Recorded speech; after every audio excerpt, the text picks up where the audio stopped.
We were still in the middle of COVID-19 lockdown, but it was time to fly to Las Vegas.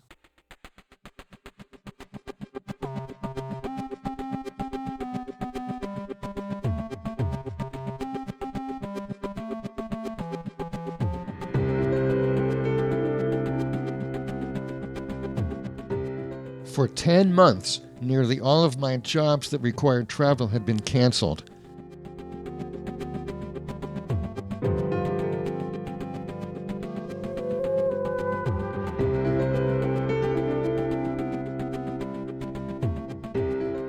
Here's where I was able to work during the COVID lockdown, and I was able to go to Lisbon, Portugal, the first week of March for 3 nights only, just to ship my 2 large cases of gear back from the Altus Grand Hotel Lisbon, where my first job of the year had just been canceled.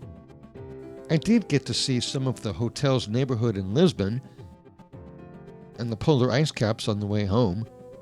That was nice. Now it was the end of the year 2020 in early December. Taking a vacation to Europe or Asia was next to impossible, and there were only a few places in the USA you could fly to that would still be open when you got there. We had had good luck flying to Las Vegas 4 months earlier, in August, and then driving to Bryant Head, Utah. This time, we concentrated on seeing some of the close-by, phenomenal sights that are just a few minutes outside of Las Vegas. As soon as we landed, we took a drive in the rental car to an outdoor art installation called The 7 Magic Mountains. It's big, it's colorful, it's whimsical, and the desert background provides a nice contrast.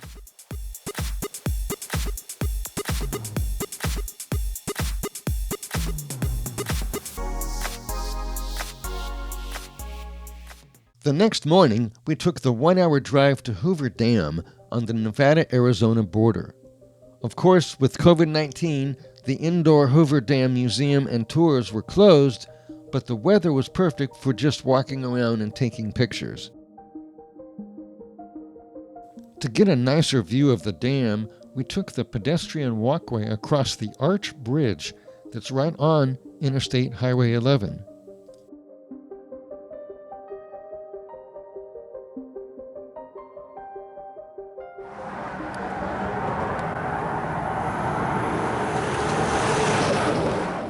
The Hoover Dam was completed in 1936, and it harnesses the Colorado River, which forms Lake Mead, the largest reservoir in the country when it's full.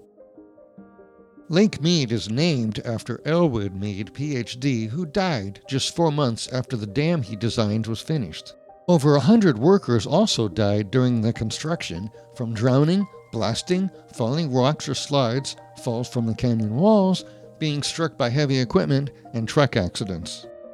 There's a popular myth that some workers were accidentally buried in the wet concrete, but that's probably not true. The huge slabs of concrete were poured only 2 to 6 inches deep, which is too shallow for a human body to be hidden. Later that same day, we dropped in on the Clark County Museum, which has a unique outdoor display of old houses that were moved there from various places in Las Vegas.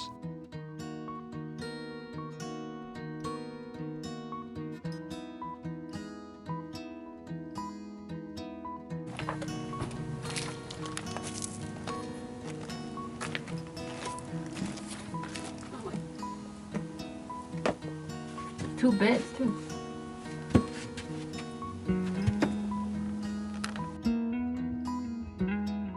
Painstakingly reassembled and completely furnished with everything you can imagine, including silent, lifelike mannequins, it really feels like you just stepped out of a time machine.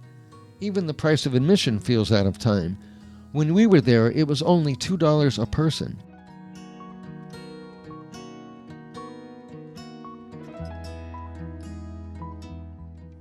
You pay your admission, you're transported back in time, and you're supposed to just walk into these people's homes to see how they live. It's all perfectly legal.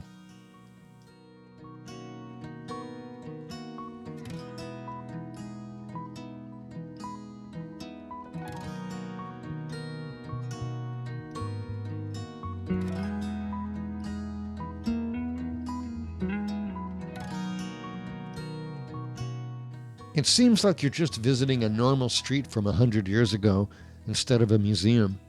It helps the illusion by having the place to ourselves. There's an entire room devoted to vintage TV sets. There's an entire building devoted to purely old printing presses.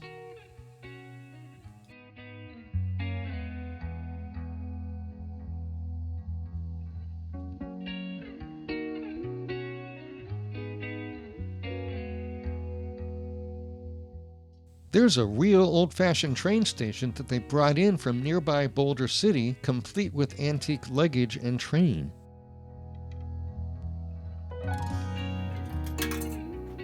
They also have an indoor exhibit with some natural and cultural historical displays. Our final excursion was to Valley of Fire, the oldest and largest state park in Nevada. Another 1-hour drive from Las Vegas, also located in the Mojave Desert.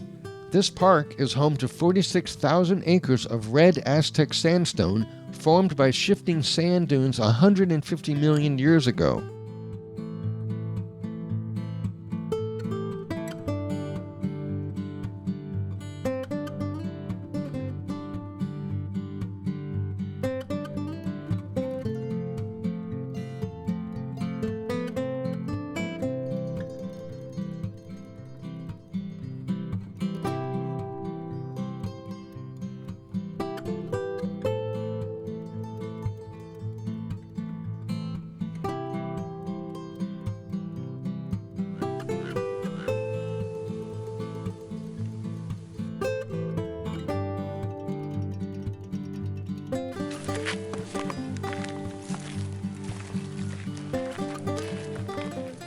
The park is thoughtfully designed with a variety of hikes.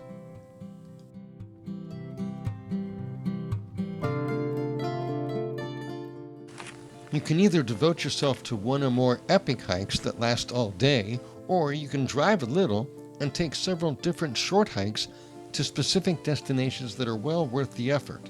And that's what we did.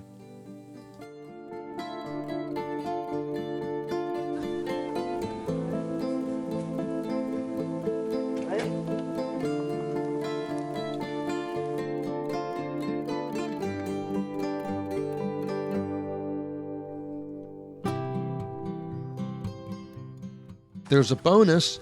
A lot of these rocks contain ancient petroglyphs or prehistoric carvings in the rock from the Pueblo Indians 2,500 years ago. Besides all the ancient petroglyphs looking extremely similar, like they were all done by the same person, another mystery is how they even managed to get into the high, precarious positions to carve some of these rocks.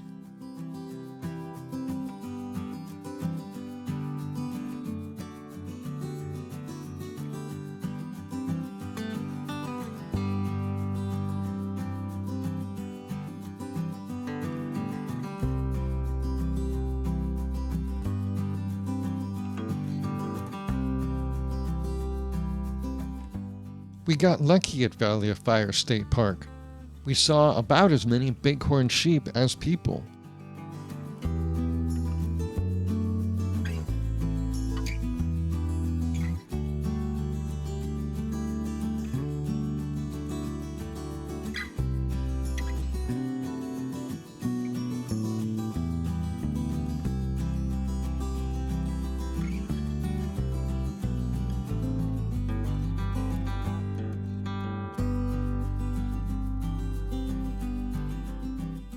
There's more hiking trails than we could cover in a single day, so we'll be back.